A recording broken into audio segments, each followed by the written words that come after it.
All right, welcome everyone to the Tuesday Afternoon Advocate News Meeting. I'm editor-publisher Chris Cobbler. With me as always, to my left. I'm Becky Cooper, managing editor. And to my right. Commentator and city editor Tony Blandon. And behind the camera. Thomas Martinez, digital editor. So let us know what you think of the stories we're working on, any suggestions you have for stories we should be working on. That's why we come on every weekday to hear from you. We'll get you warmed up with just a fun trivia question. What fantastical name was given to the world's smallest kind of armadillo? It's a good Texas question, right? Armadillo. I don't know anything about the world's smallest kind of armadillo, do you? And fantastical. Fantastical. Like Gizmo. I don't know what's a fantastical name. Battlestar Galactica Armadillo. The Texas armadillo. That's not very fantastical, though. This is a worldwide question, though. Yeah. Armadillo. Yeah, so where are the, maybe it's, Texas, you wouldn't have the world's smallest armadillo. There's always pretty good-sized ones on How about Minnie? Minnie the armadillo. Minnie. Well, you guys answer that. We'll come back to that at the end of the show. I'll type in a low, so you can type in a low, and we can chat that way. Let's see, in news, we've got a story about a computing camp promoting women and computers, young women at, was it UHB or where is it? UHB. Okay, and It's very similar to the robotics camp we covered last week. all right, well, So same. we're able to get different pictures. That sounds good. Then John's got an update on the shooting death of Nathan Cortinas and his girlfriend. The wounding of his girlfriend. Yeah, so that will be an update from John. And city council meeting tonight should be interesting. There's a conversation apparently coming about homelessness. Dr. Young is giving a report about possible anti-camping ordinances. And a woman named Kathleen is scheduled to talk about homelessness in Victoria during citizen communication. Morgan has another angle she's exploring related to that too, our reporter. I don't know if we can get a photo out there this afternoon, but we should see what we can do. Yeah. Where John was working on a profile of the victim, the sad story in the kayaking drowning we had in the paper day out in Jackson County. He's also checking on another Vibrio death. So lots to be coming there. Kira's doing a short story on some Rebuild Texas grant money that's being spent on Harvey around the area, around the crossroads. Good Living, Dennis Patillo is getting his column in on waffles.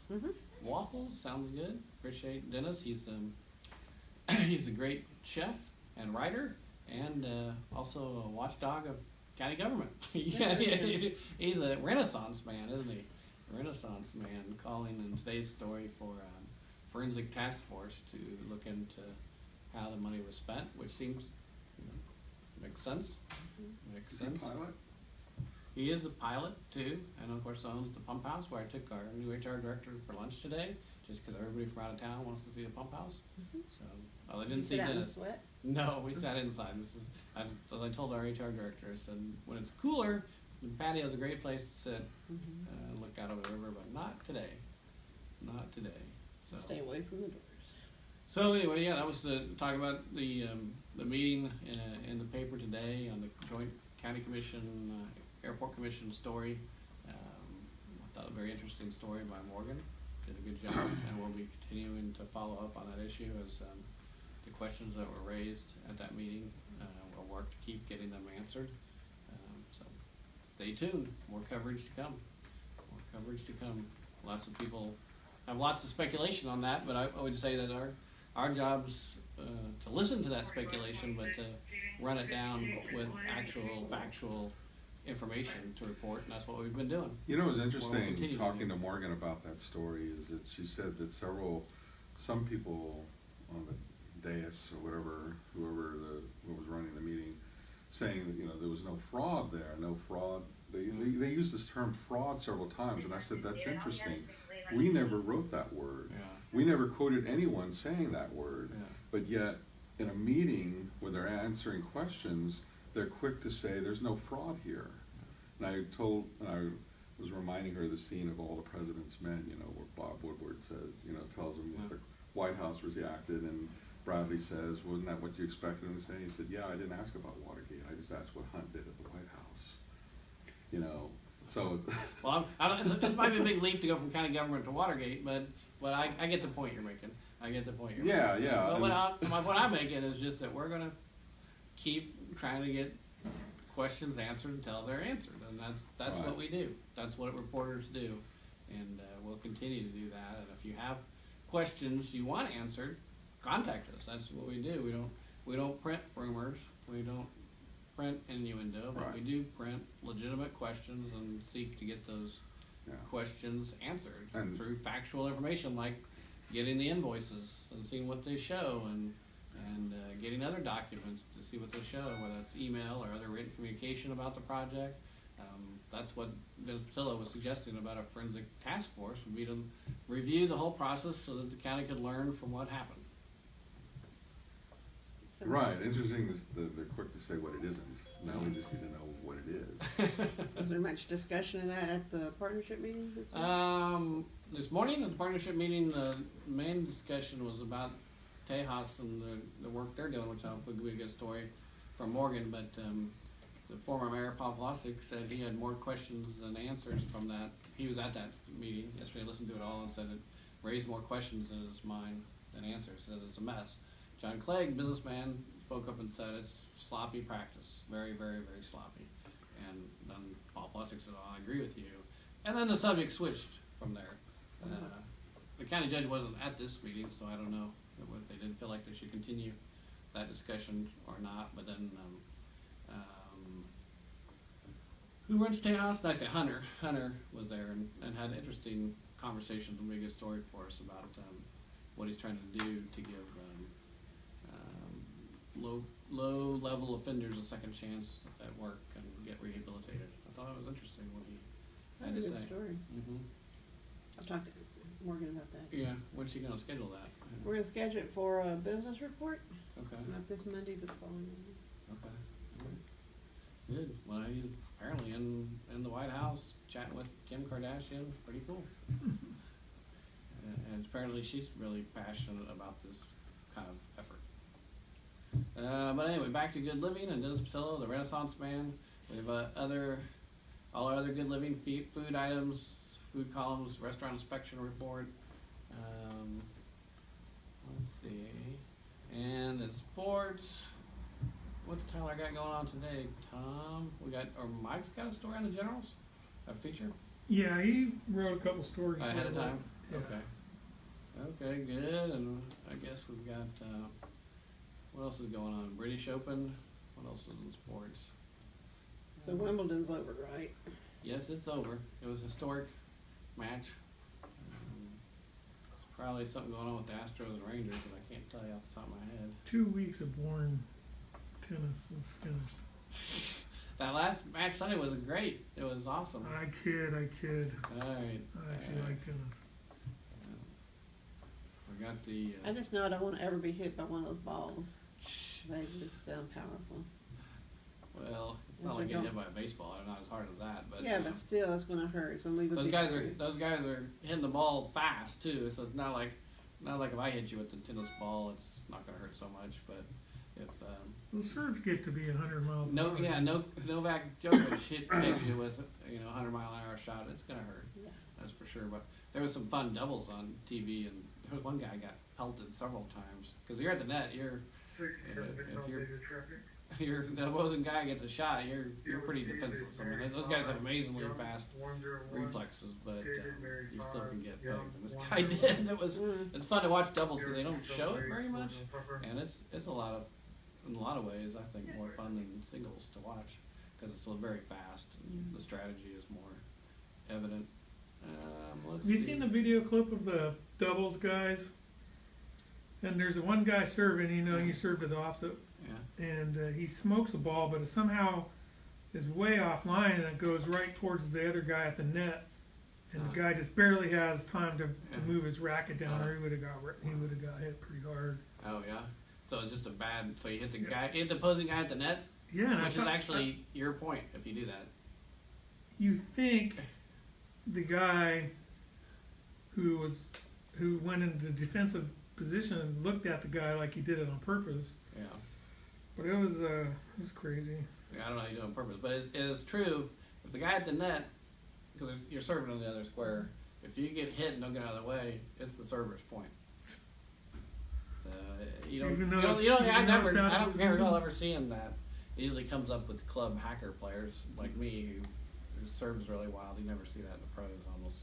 This was not a hacker moment. It Yeah. was a legitimate. Think he did it on purpose? Maybe he did. It looked like he hit it right out of my own. You can do it. I hadn't thought about that. If you can hit hard enough, I've never seen that. Maybe that was his plan then. I'm sure they have good enough ball control they could hit it anywhere they wanted. So. Yeah. Well, on the state digest, looks like there's a story about the Pro Memorial.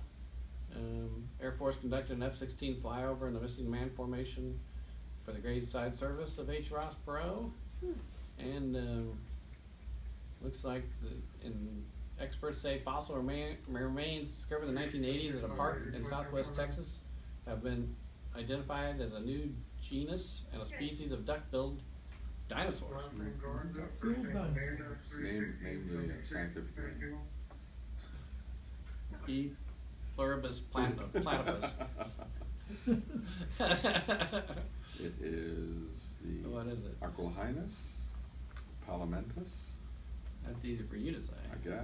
I don't know. I'm just guessing on the pronunciation. My budget it went away. Here, I was gonna pop that story in. Anything big on I the don't see otherwise you see on the H. wire? Ross Perot. Oh, I was on the state digest. It just moved. Oh, here it is. Flyover at Dallas. Great. That was in. Okay. That was. Well, that's. There was an interesting state story moved on Beto in his struggling campaign But he raised $19 million.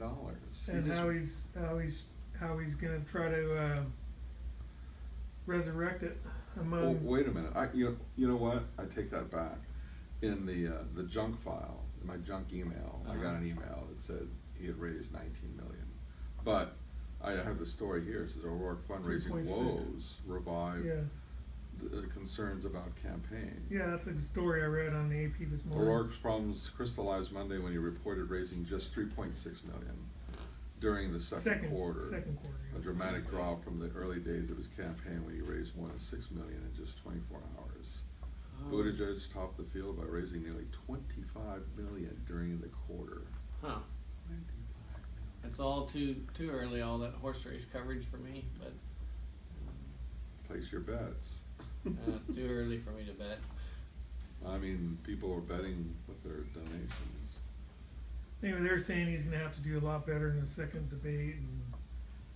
Oh, O'Rourke. Yeah, I mean, it was an interesting read from But- a Texas perspective. Did it say, okay, I know what the press release said now. It said he qualified for the next national Democratic debate. but When's that happening? It's the end of this month. Yeah, CNN's September. hosting it, right? The I thought it was 30th, the end What's of the this date month, today? that story said. 16th. Today's the 16th. the 30th and 31st, I think, is Yeah, a couple CNN's. news stories on the Texas Tribune about apparently marijuana prosecutions are continuing yeah. in El Paso despite the hemp law. Because the stories lately have been how about the hemp law has set back all the marijuana prosecutions around the state.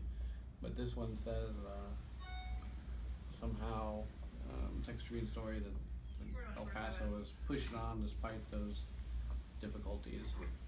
Interesting. Let's look at that one.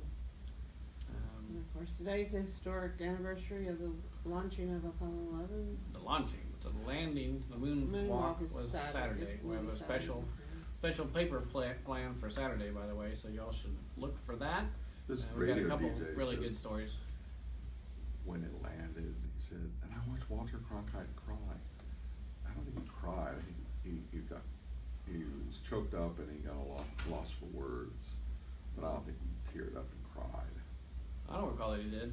He kind of teared up when JFK got Yeah, shot, he teared right? up when JFK. Yeah, but not. I don't remember the When he moon. announced But his death. I could be wrong. I don't remember. Well, he was kind of flustered. On the moon landing. Yeah, because I have, well, hell, I don't, this is how old it was. I bought it on VHS, this documentary called Cronkite Remembers. Yeah. This is long before CDs came around. And I remember watching that, and it shows him talking about preparing for narrating the launch and everything, and he said he studied like hell, and he read all of these articles that NASA recommended him read, and then who was it beside him? Was it that was on the air? On the air during that time? I don't know. There was another astronaut, and he later said, you know, he expected Cronkite to be really eloquent or make some eloquent statement when Neil Armstrong stepped on the moon. Yeah. And instead Cronkite just got all flustered. Like, Well, sometimes commentating less is more, right? You should let the Yeah. moment speak for itself, not feel like you gotta Yeah. say something. Well, all the plus time. Cronkite knew it was just a Hollywood studio that he stood on. oh what? You like to make Oh. that joke, don't you? And the other Yes, I thing do. too is Cronkite probably had a flashback to this was Kennedy's dream, you know, and this was still I were in fresh. Walter Cronkite's mind? I don't know. Or maybe he was hungover from the night before. No, I don't know. Uncle Walter? I don't think so. I don't think Walter Cronkite ever drank. You never know. And actually he did quite often. Where's he I buried? don't- You remember where he's buried? Where's Walter Cronkite buried? Yes. Or Underground? Underground? Where? I don't know. In what jurisdiction? What jurisdiction? Well, that's God's in Kansas. jurisdiction? I don't know. Probably But you know what? Kentucky, Uh, Tennessee, Hey Siri, Kansas. Missouri. Where is Walter Cronkite buried? Okay, I found this on the web from Kansas, Missouri. Where is Walter Cronkite? On mid-ground you Oh still no, he's buried in Kansas City. Kansas City, huh? But he was born in St. Joe. Did he work at Kansas City Star? No. No? No. He wasn't a newspaper guy, was he? Yeah, he wasn't. He worked for the St. Joe Globe. Oh, yeah, St. Joseph, Globe. Missouri? Huh. Yeah, Uh, yeah. interesting.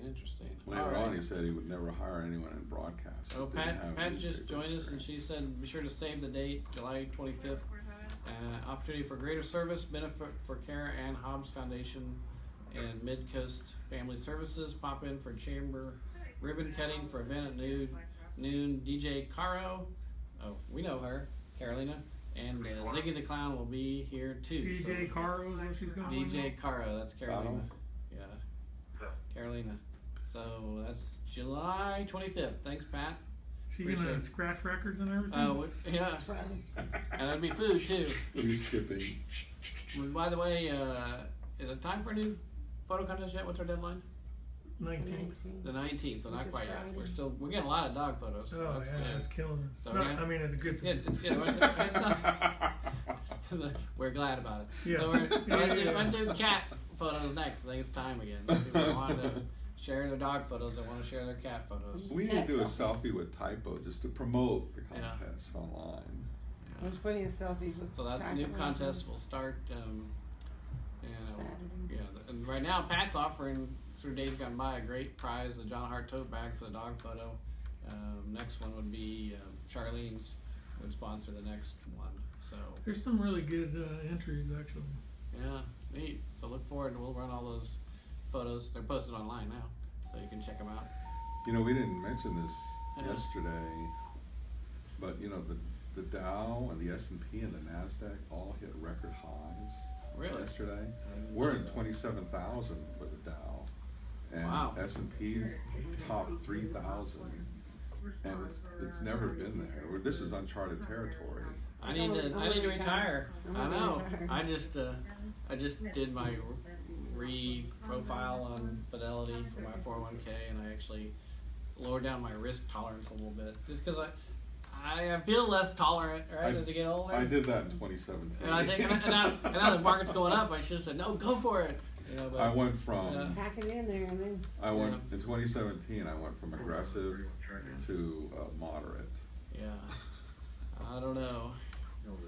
How often are you supposed to do that? Every year I should Oh. do it, just to see if you're feeling the same about the market. I don't. Yeah. Well, most of mine is from up before I got here, so it's in a. It's not in in an a separate IRA. account? Oh, It's in an okay. IRA, and then this is 401k with Fidelity I have here, so they haven't been I combined. rolled it all over together at that point. But you, You can do that. You can do it one time once if you're moving from one company to another and you. yeah, but I mean, and you can do it when you turn 59 and a half too. Oh, can Well, that's about Yeah. 20 years ago for you. Can you? Because I do have a separate retirement account. I'd like to have them in one, honestly. Oh, never mind. I'm more than 59 and a half. You're not 59 and a half. Oh, you are. Wait a minute. 'Cause I haven't turned 59 yet. But you're Well, you're older than I look am. into it. I only have one retirement account, Yeah. so I don't need to roll it. I know, No, you don't. but you wanna go, well, I have an IRA and I pay, Edward Jones to manage it. But right now, in my 401k, you probably pay Fidelity to manage yours. Yeah. Mine Yeah. just sits, mine just sits there. Mine just sits and brews, you know, and Yeah. I don't think anybody's managing it for me, cause I'm not paying anyone for that. Uh, So it just sits there and they invest Yeah. it and blah, blah, blah. But Edward Jones, my RA, I pay him to keep an eye on stuff and to move it. Right. I've given them authority to move anything they need, whenever they need. yeah, you want it managed, obviously. Right, so my lion's share is in an IRA, but when my, advisor came through, a couple of months ago, he said, hey, at 59 and a half, you can roll over your Fidelity into, Edward Jones. Your IRA, really? Yeah, Hmm. so I said, good to know. Oh, I did not know that. But anything beyond 59 and a half, you can't, it's gotta stay where it is. You Until really do it at 59 and a half, Yeah, right then? yeah, That's your moment? 59. Well, yeah, Your 59 one and a half. moment? I don't know what the window is, Alright. I want a bigger window. I don't know. Well, I won't be, actually, seriously, I won't be 59 and a half until next month, but I'm almost there. We'll look into it. Alright. I only have one. She only has one, she just said that. I know, but if you She just- pay for them to manage it, that's fine, but if you don't, you might wanna look into rolling it into, an IRA And have it managed and there. have it managed. Go talk to the. I'm gonna be dead when it all comes around, so it doesn't matter. There's a good That's why percentage a that lot of people say many nowadays of them you just will. take it. Well, Retirement that's a accounts. big gamble. Retirement accounts. Wow, Yeah, I I just read a wanna get to story the about- point where I have enough in retirement that I work, cause I wanna work. See, I not did 'cause that. have to I work. did that That's with- sort of the goal of it. I did that with Gannett. That's everybody's goal. When I have a brother who can't retire because he doesn't have enough money in his Yeah, retirement and I account. don't He's wanna- way past retirement. I don't wanna be a Walmart. I don't wanna be like that. that. Same here. Yeah. But, see, I did something dumb. I went after I left Gannett. Yeah. And I don't know how old I was when I left Gannett, but Young and dumb. I took the buyout. I took a You cash took it as buyout. opposed to putting it in. So I have no retirement money coming from Gannett. Oh, ouch. Now, the Star, that was Knight Ritter, and now it's McClatchy. They will not do that. They will not allow No, that. they don't want you to So, be in that position. right. And here's the other thing. McClatchy just asked the IRS permission, Mm. and I love the language. You have to cut through all the crap. They are essentially asking permission from the IRS not to fully fund their pension, their required pension for 3 years. Yeah. They want a 3-year break and fully funding what they're required to put into the pension fund. And I was gonna call them up and say, how do I object to this since I'm part of the fund? And I haven't done that yet. But, I don't know. Well, that's your retirement talk for today. No extra. No extra. We have a special guest, Kay McKinney, but we're ready to sign off. If anybody's got any other questions Trivia. or suggestions that we need to answer, or a trivia question, anything else big on the national wire we should talk about, Tony? no. No, okay. So to answer the trivia question, what fantastical name was given to the world's smallest kind of armadillo? It is the pink fairy armadillo. Did you know that? Back in your armadillo hunting days as a youth? The pink fairy armadillo boasts an eye-catching rose-colored shell, which I've never seen, and about 5 inches long. It is small enough to fit in your hand. Can you imagine a little tiny pink-shelled I armadillo? went and get an armadillo to eat. I needed a big one. Yeah, yeah. Did you actually eat armadillo meat? Yeah. Tastes like chicken? I'd be worried about leprosy. Pork. Bacon? Yeah. Wow. Well, if you deep fry it, I guess. Anyway. Deep fried it tastes like pork. But if you have news tips, comments, questions, Tony be here all night. Give us a call at 574-1222. Peace out. I'm not a financial